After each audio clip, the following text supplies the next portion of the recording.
So for some, the lead up to Valentine's Day is all flowers and chocolates. For others, it's time to call it quits. In the world of family law, this is actually divorce season.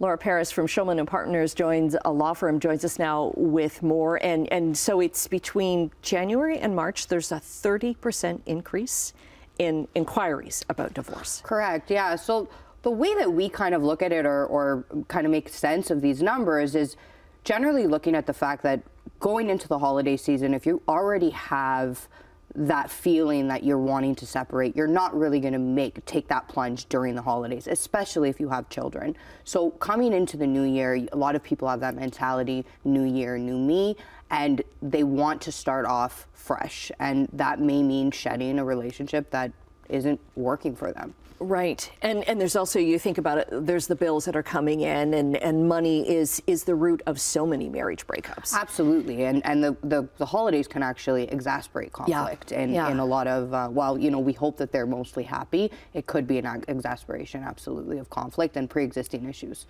Right. So what do you suggest couples do then? Or I should say clients, like, because a couple's not going to come to you, it's one of the couple is going to come to you. What do you do before you make that first call? I would say, you know, for the most part, the best thing to actually do is to make the call.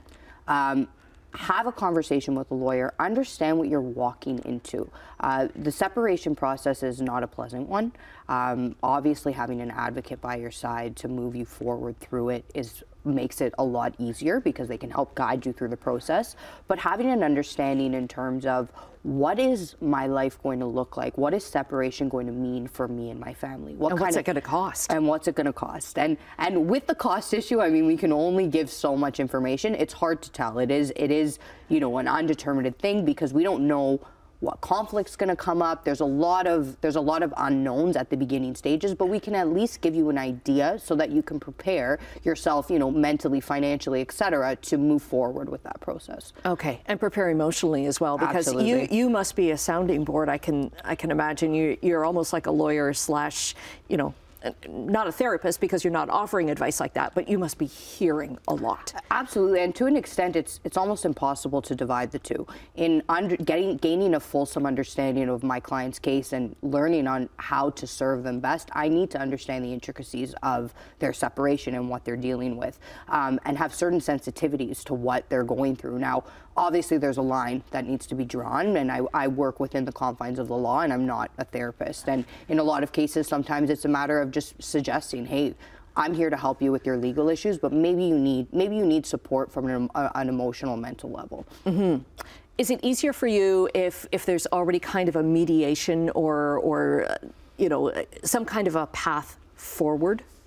If someone comes to me and says, me and my spouse have spoken, we're on the same page with respect to what we want to do and how we see things going, that to me is excellent. I usually will direct in that situation to, in the immediate, consider mediation. You can always utilize a lawyer in the background while you mediate the situation, but if you're already on the same page, sometimes what happens when you get lawyers involved is not purposely, but your lawyer is there to advocate for you. And when you have two separate advocates that are advocating based on the law, sometimes it could create some conflict unintentionally. So if you're already on the same page and you're comfortable with what you've decided with your spouse, proceed forward with mediation. Have a lawyer in the background to just give you an understanding of what the law is, so you understand what your rights and entitlements are. But absolutely, if you come in and you're already on the same page, that's great. That's great news for us. Makes our job way easier. It's not going to be one of these cases that drags on for years and years. You've had clients for 5 years. Yeah, a 5-year divorce.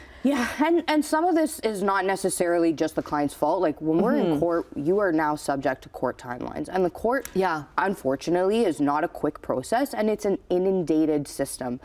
So things are delayed. I mean, we have some trials booking a year in advance, if not further, and there's certain procedural steps that you need to go through even before you get to the point of a trial. All right. So best advice is to kind of talk things over then before you make that call. And and we'll get all your contact information then up on our website, for sure, chch.com/morninglive. Thanks very much for coming in. Thanks for having me. And hope you have a happy Valentine's Day.